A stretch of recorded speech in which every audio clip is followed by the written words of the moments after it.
Dear colleagues, you must have heard in conferences that femto laser is very helpful to get a nice rhexis in intumescent cataracts.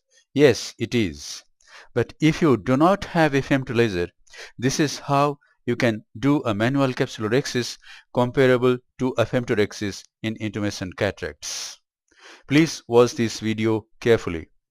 By this time, main incision and a paracentesis incision on the right side of the main incision have been made, and air bubble has been injected into the anterior chamber.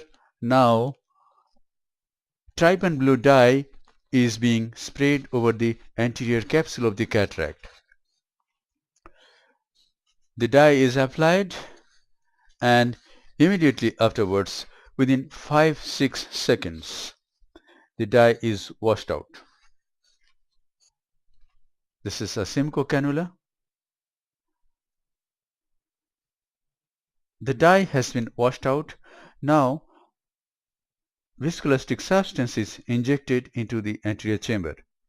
I use HPMC. Yes, not sodium hyaluronate, only HPMC, hydroxypropyl methyl cellulose. Yes, it cannot flatten the convex anterior surface of the cataract, but still we can manage. Just we have to do a two-stage rhexis. Here it is. The anterior capsule is incised at the center, right over the anterior pole, and this is a curved rhexis. The oily fluid is drained a little bit, depressing the posterior leaf, and a small rhexis is attempted. And see what happens. Here, the rhexis tends to go to the periphery, but since it is a small rhexis, you can always control it. You can bring it back. You will not let it go underneath the iris, and now you aspirate some cortical lens matter to decrease the intralenticular pressure. I am using a Simcoe cannula to remove cortical matter. You can use bimanual IA. I have used bimanual IA also. Now I am tapping over the nucleus, and the cortical matter which was behind traveled around the equator and came forward, and I have removed that.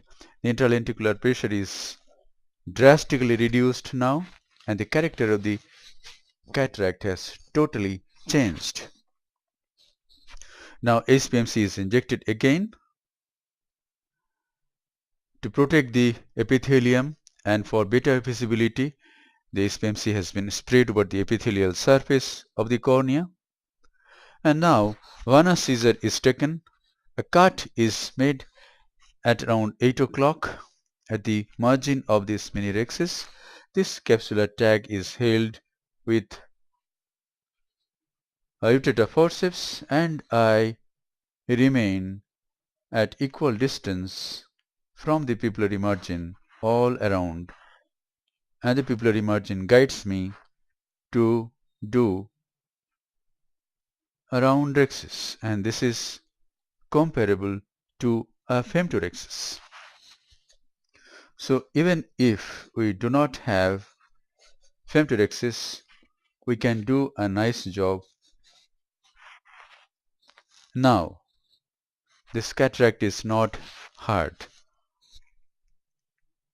I am going to use Oatly Cataracts Easy Phaco machine in this case. The phaco power, I am directly using phaco 2 mode. This is direct chop. I impale the tip into the nucleus and chop the nucleus.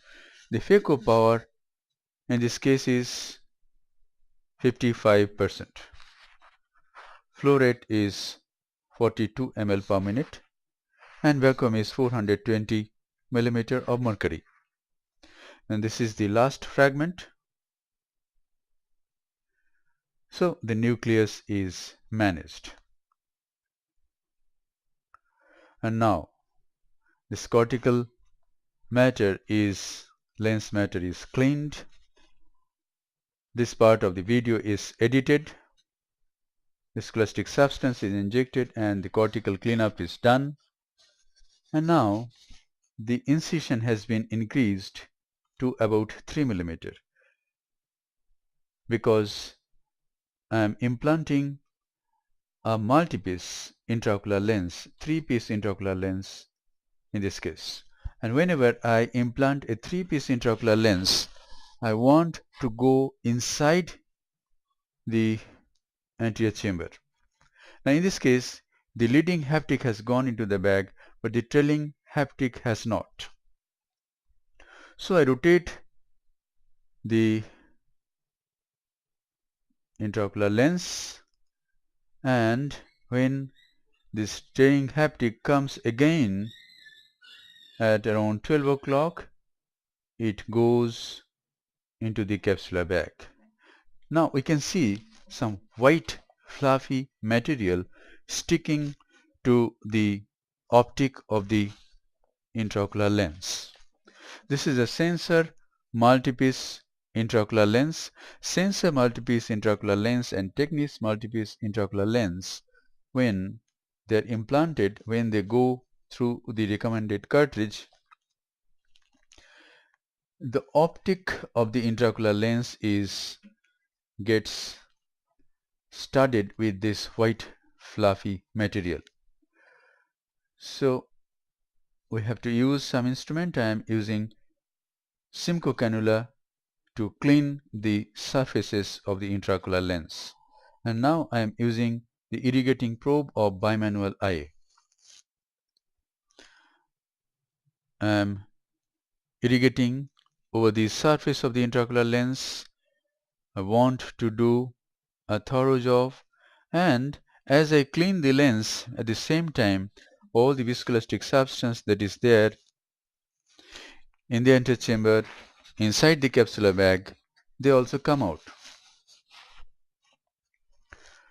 And now both irrigation and aspiration is used.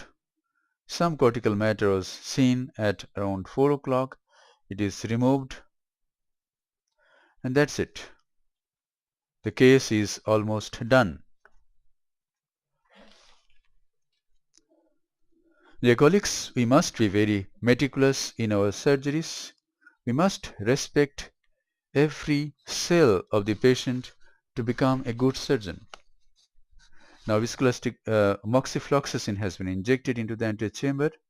Now I hydrate the side ports so that these side ports become watertight wounds.